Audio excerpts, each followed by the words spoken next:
Nous sommes sur l'appellation Saint-Saphorin, qui est là tout en jaune. Donc nous sommes actuellement à la cave à Chèbres et chaque terrasse a son terroir particulier. Donc nous avons le domaine sur principalement deux endroits, donc de chaque côté du village de Saint-Saphorin. Un petit exemple, ici nous sommes sur des terres assez légères, graveleuses, avec le magnifique terroir des Fosses, où nous faisons ce vin-là. Et nous sommes aussi sur un autre terroir, toujours sur la même appellation, mais au lieu dit du Burignon, où là les terres, ils sont aussi assez légères, mais sur des terres très calcaires, ce qui fait que le vin, à la différence qu'au Burignon, est un petit peu plus minéral. Et sur les Fosses, on exprime vraiment ce côté fruité du chasselas, notre cépage roi de notre région de Lavaux. Alors, les racines de nos ancêtres de la famille, donc nous avons l'arbre généalogique depuis 1384 ici à Chèbres, donc c'est vraiment les origines de nos arrière, plus qu'arrière, vu que je suis la 20e génération. Et puis chaque génération a façonné aussi le vignoble qui est derrière, avec les murs, construit les murs, défriché le vignoble de Lavaux, en fait, de la région. Et du coup, c'est eux qui ont monté tous ces murs en pierre sèche, enfin une partie en pierre sèche, une partie avec la maçonnerie, et ont ainsi façonné tout ce merveilleux vignoble. Et on continue d'évoluer sur le domaine aussi. Maintenant, on est sur une évolution d'essayer de mécaniser un tout petit peu le vignoble. Voilà, donc je vais vous parler un petit peu de la vigne à la bouteille, parce qu'il y a tout un long chemin, sur 12 mois, sur une année. Donc bien sûr le travail de la terre, donc on utilise encore ces outils que nos ancêtres utilisaient déjà, donc un fossoie, ce qui nous permet de remuer la terre, de créer aussi les terrasses. On utilise aussi le rabelais, donc c'est un outil de désherbage plutôt. Là, nous l'utilisons surtout dans les plantations, puisque sur le reste, on va désherber, on va plutôt faucher l'herbe. Mais dans les jeunes vignes, on est obligé de supprimer l'herbe qui fait concurrence aux jeunes pieds de vigne et qui du coup ont trop de difficultés à s'ancrer au sol s'il y a trop d'herbe. Voilà, donc il y a plein de travaux tout au long de l'année. Donc vraiment tout ce qui est aussi travaux de la taille. On a aussi l'ébourgeonnage au printemps, donc c'est là où on trie, on sélectionne les branches. Pendant l'été, les branches poussent, on a tout ce qui est palissage, c'est-à-dire qu'il faut attacher ces branches. Et après, on a ce qu'on a le cisaillage, où on coupe la végétation en forme de haie. Et vient après les vendanges. Là, c'est vendangé, heureusement. Donc tout le travail en cave commence maintenant. Et on a à peu près fini le travail de la vigne. Et tout ça pour donner après un magnifique vin. Mais il y a encore un gros travail sur 2024 pour vinifier maintenant que la récolte est rentrée. Il y a tout un travail de vinification. Je vous invite après d'aller voir à la cave, découvrir l'élaboration du raisin en fait, au vin.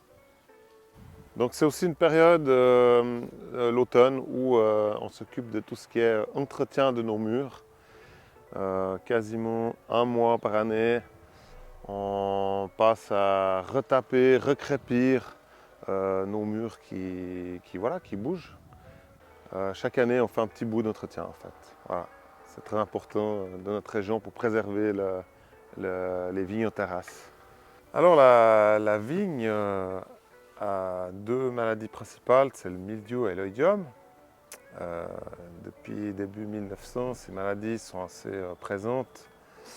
Du coup, c'est pour ça qu'on est obligé de prendre un grand soin aux feuilles de la vigne, à l'effeuillage qui est très important pour dégager les raisins, pour essayer de supprimer le facteur humidité qui resterait autour des raisins. Et aussi l'aspect phytosanitaire.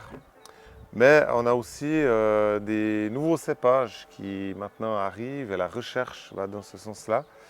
Par exemple, je viens de planter il y a 5 ans en arrière un cépage qui s'appelle par exemple le Divico, où c'est un cépage qui n'a besoin de quasiment aucune intervention phytosanitaire. Ça veut dire qu'il est quasiment résistant aux maladies du mildiou et de l'oïdium. Chez nous, sur le domaine, on a vraiment le premier Divico que l'on va mettre en bouteille cette année au mois de novembre.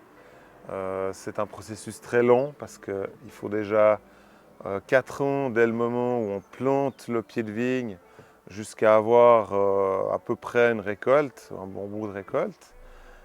Plus là encore 12 mois de vinification. Donc c'est pour ça que j'ai le premier Divico qui va arriver pour le mois de novembre, pour le mois de décembre cette année sur le marché. Mais ça c'est vraiment aussi le côté motivant du métier, que pour certains aspects il faut du temps et puis pour d'autres on doit aussi suivre l'évolution. Donc voilà, on parle de tradition d'un côté mais aussi d'évoluer, puisque notre métier a toujours évolué en fait. Bien sûr, on ne travaille plus comme il y a 200 ans en arrière, et on est obligé aussi de s'adapter aux nouvelles conditions et aussi à la nouvelle clientèle aussi qui a changé. Hein. C'est plus la même clientèle il y a 200 ans en arrière, quoi. Nous sommes devant la cuve, une des cuves des Fosses, donc c'est le lieu-dit phare de la maison. Donc là, le 2024 a été encavé à partir du 5 octobre. La première fermentation, donc c'est des levures qui mangent le sucre et se transforment en alcool, est quasiment finie. Donc là, c'est déjà du vin, mais du vin qui n'est pas fini. Là, on est en train de contrôler la température. Parce qu'on va déclencher la seconde fermentation, la fermentation malolactique, qui se déclenche autour des 19 degrés. Et une fois cette deuxième fermentation terminée, normalement en général aux alentours de Noël, on peut considérer que le raisin est arrivé à 20 en fait. Donc c'est du vin, mais qui ne sera pas encore stable. Donc il y aura encore une dernière opération qui consistera à stabiliser le vin avec le froid à partir du mois de janvier si tout va bien. Voilà. Là on peut aussi voir, donc je vous avais parlé du Divico, ce nouveau raisin. Donc là je viens de l'élever 12 mois dans cet œuf en céramique. Là, je viens aussi de le sortir de l'œuf pour pouvoir le préparer pour la mise en bouteille. Donc l'œuf en céramique, résumé, c'est un récipient qui respire un petit peu comme la barrique. La céramique est un tout petit peu poreuse. Donc l'échange avec l'oxygène est très intéressant. Pour ce raisin, et la forme ronde d'œuf va faire que le dépôt, ce qu'on appelle les lilles, vont toujours être en suspension parce qu'il y a toujours un mouvement à l'intérieur de la cuve en fait qui se fait. Et sur ces nouveaux raisins, c'est très intéressant de travailler un peu différemment par rapport aux chasselas et que justement les lilles soient toujours en mouvement en fait. Donc voilà, chaque essai, ça dure 12 mois. On va voir le résultat d'ici 3 semaines au moment de la mise en bouteille. Ici, un petit exemple de la mémoire de l'entreprise. On garde bien sûr un certain nombre de bouteilles chaque année. On garde des vieux millésimes. Et puis c'est un petit peu la mémoire vivante des parcelles, hein, en fait. Donc on peut voir par exemple la nouvelle, enfin celle de cette année, comparée avec la bouteille de 1969, où l'étiquette n'a pas beaucoup, pratiquement pas changé. On voit la couleur du verre qui a changé. Et bien sûr le vin aussi surtout. Voilà, donc nous avons aussi dans la région un événement très important tous les 20 à 25 ans sur Vevey. Donc on parle de la fête des vignerons qui se déroule 4 fois par siècle.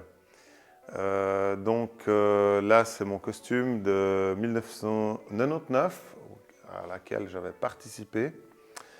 Donc la dernière fête s'est déroulée en 2019. Et c'est une fête vraiment qui perpétue les traditions vigneronnes et surtout couronne les meilleurs vignerons tâcherons.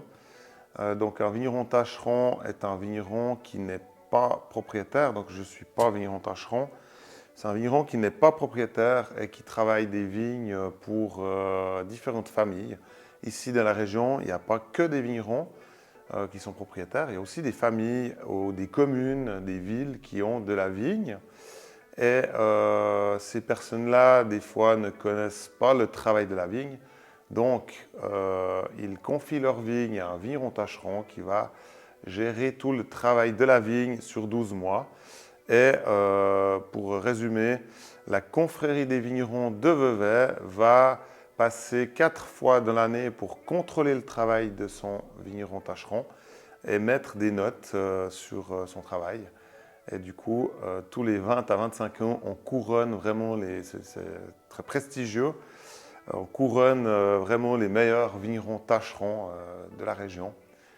Donc c'est une magnifique tradition qui dure déjà depuis plusieurs siècles en fait.